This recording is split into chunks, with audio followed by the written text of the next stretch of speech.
Merry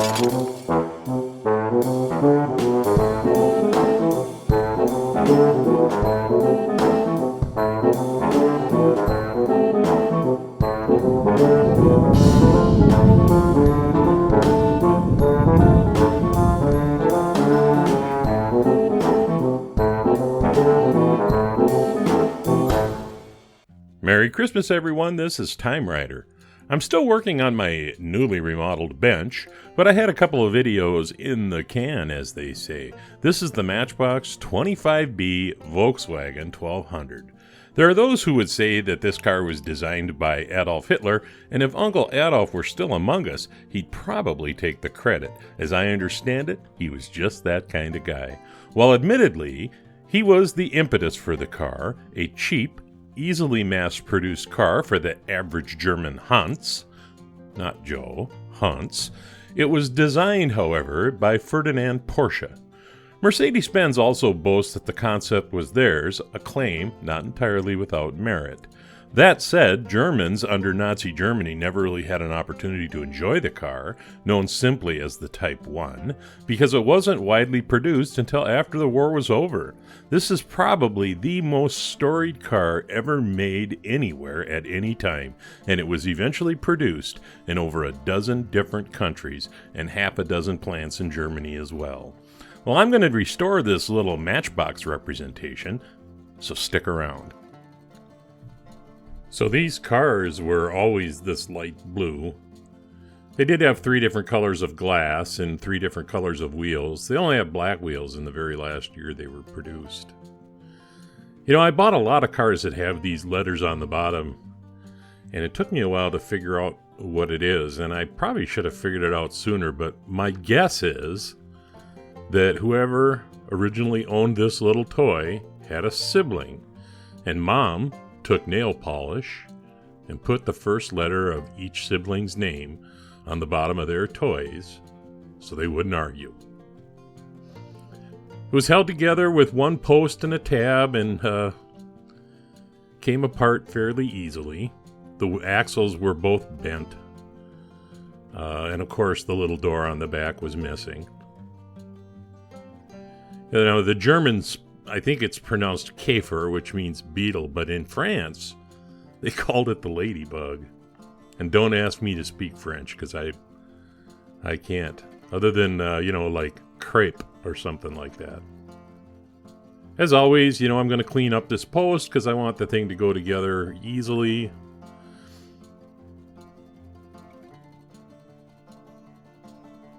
It is the longest running, most manufactured car in history.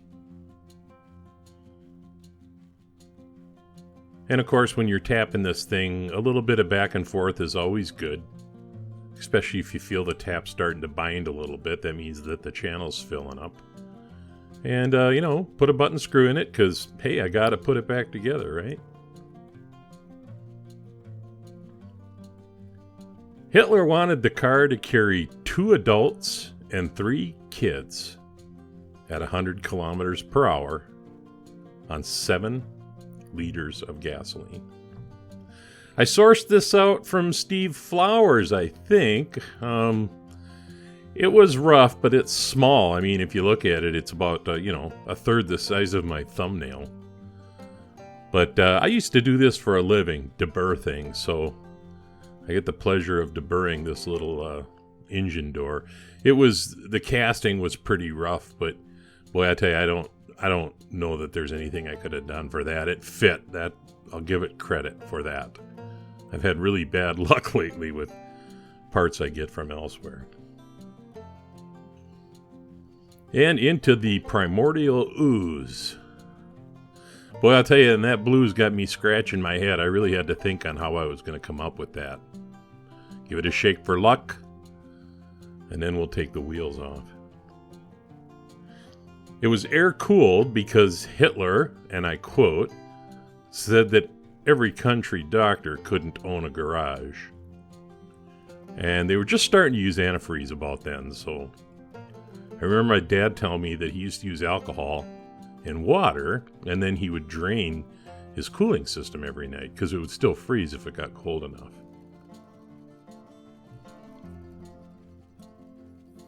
Straighten that axle a little bit. I cleaned up the window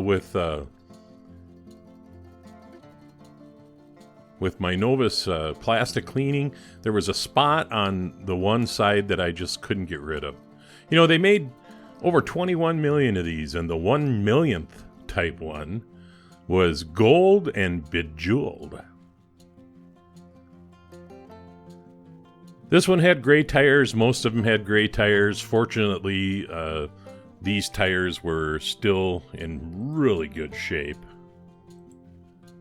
Matchbox made the car from 1960 to 1964, and they used different wheels. They used different tires every year as far as sizes and the numbers of knobs and all that go.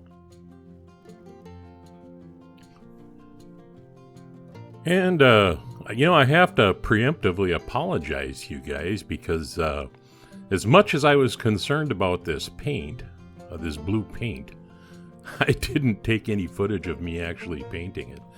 But I can tell you what I did. I mixed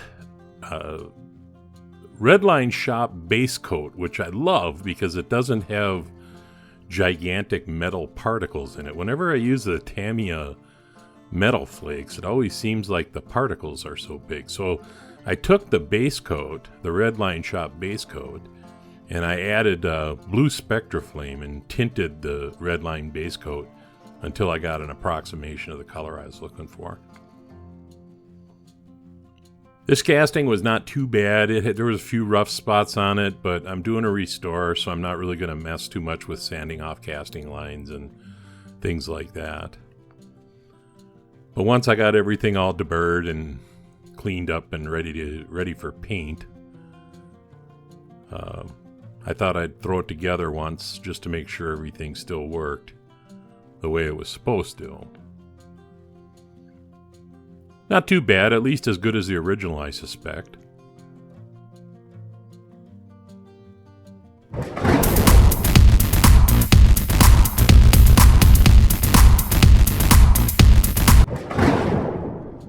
So, you know, I painted the bottom in gloss black, and I wanted to, you know, show you guys, you know, what I do here. So I'm going to do it, and then I'm going to explain it, why I do it the way I do it. One little bit of straightening to do here.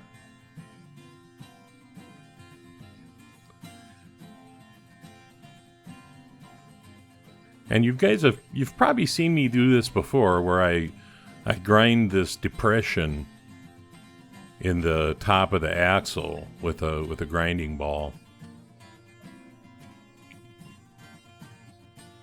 Then I put a tire on the other side. And flat side first.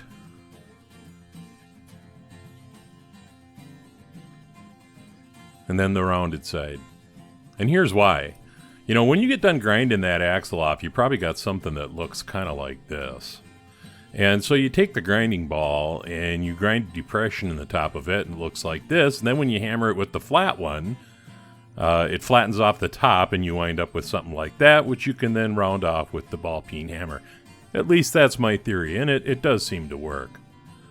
So what I did with this is I put a drop of UV-sensitive resin on it, and then that's how I've been securing all my windshields. It's just perfect. It works great. If I need to take it out again, I can, but it holds it in place firmly. A little bit of fiddly business here, getting that in. And then there's a part of the chassis that actually holds those pins into their seats.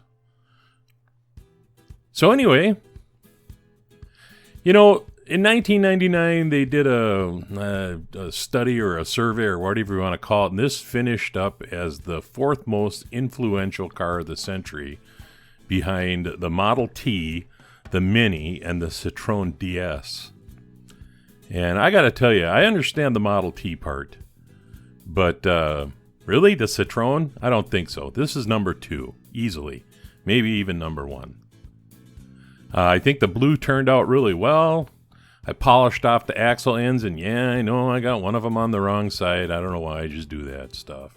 I didn't paint any of the detailing, simply because the original didn't have the detailing painted, and sometimes they did paint it. This one just didn't have that. Yeah, there's going to be an episode of the bench after. I'll talk a little bit about what I'm doing with my bench. But here you have it, the Matchbox number 25B Volkswagen 1200. And this is TimeRider. And I'll leave the light on for you.